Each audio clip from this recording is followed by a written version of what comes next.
Let me show in a parable to what extent our nature is enlightened or unenlightened.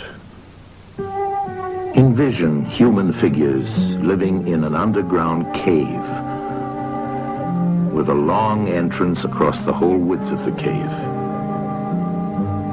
Here they have been from their childhood and have their legs and necks chained so that they cannot move and can only see before them, being prevented by the chains from turning their heads around.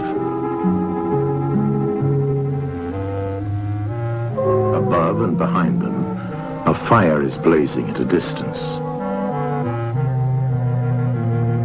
They see only their own shadows, which the fire throws on the opposite wall of the cave. For how could they see anything but the shadows if they were never allowed to move their heads?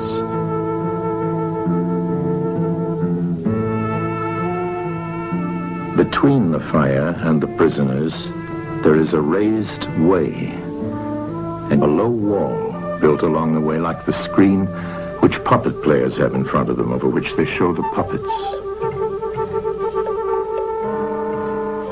Do you see men passing along the wall, carrying all sorts of articles which they hold projected above the wall? Statues of men and animals made of wood and stone and various materials? Of the objects which are being carried in like manner, they would only see the shadows. And if they were able to converse with one another, would they not suppose that they were naming what was actually before them?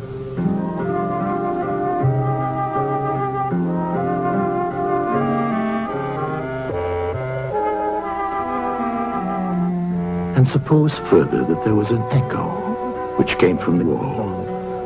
Would they not be sure to think when one of the passers-by spoke that the voice came from the passing shadows? To them, the truth would be literally nothing but the shadows of the images. And now look again and see what will naturally follow if one of the prisoners is released. At first, when he is liberated and compelled suddenly to stand up and turn his head round and look towards the light,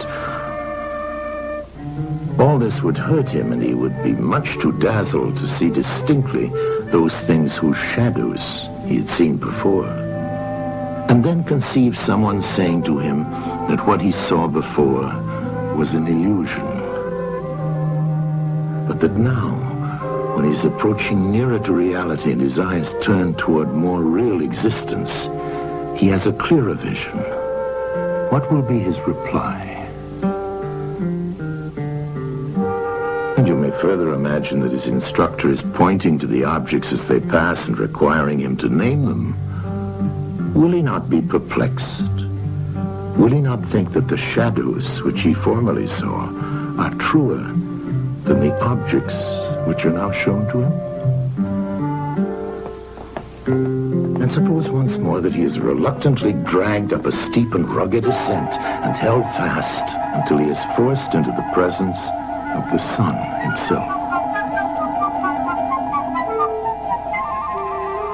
When he approaches the light, his eyes will be dazzled, and he will not be able to see anything at all of what are now called realities.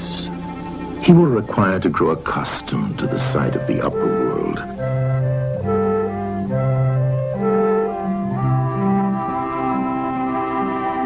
And first he will see the shadows best. Next, the reflections of objects in the water, and then the objects themselves. Then he will gaze upon the stars and the spangled heavens and the light of the moon. He will see the sky and the stars by night. Last of all, he will be able to see the sun, and not mere reflections of it in the water, but he will see the sun in its own proper place and not in another. And he will contemplate the sun as it is. Will he not then proceed to argue that it is the sun who gives the season and the years, and is the guardian of all that is in the visible world, and in a certain way the cause of all things which his fellows have been accustomed to behold?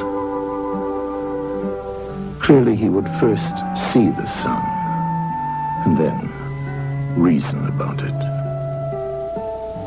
And when he remembered his old habitation and what was the wisdom of the cave and his fellow prisoners, do you not suppose that he would bless himself for the change and pity them?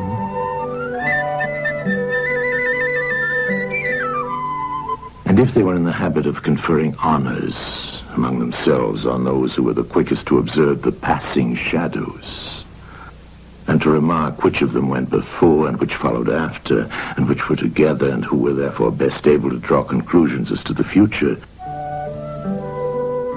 do you think that he would care for such honors and glories, or envy the possessors of them? Would he not say with Homer, "Better to be the poor servant of a poor master,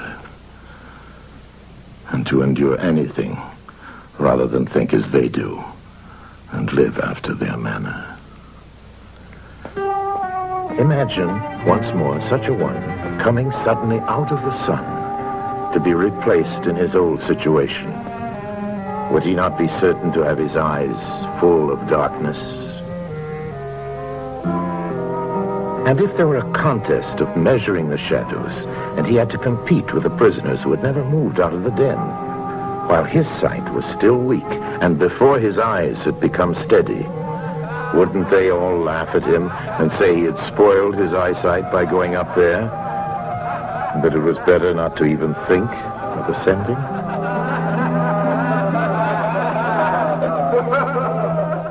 And if anyone tried to release another and lead him up to the light, let them only catch the offender, and they would put him to death.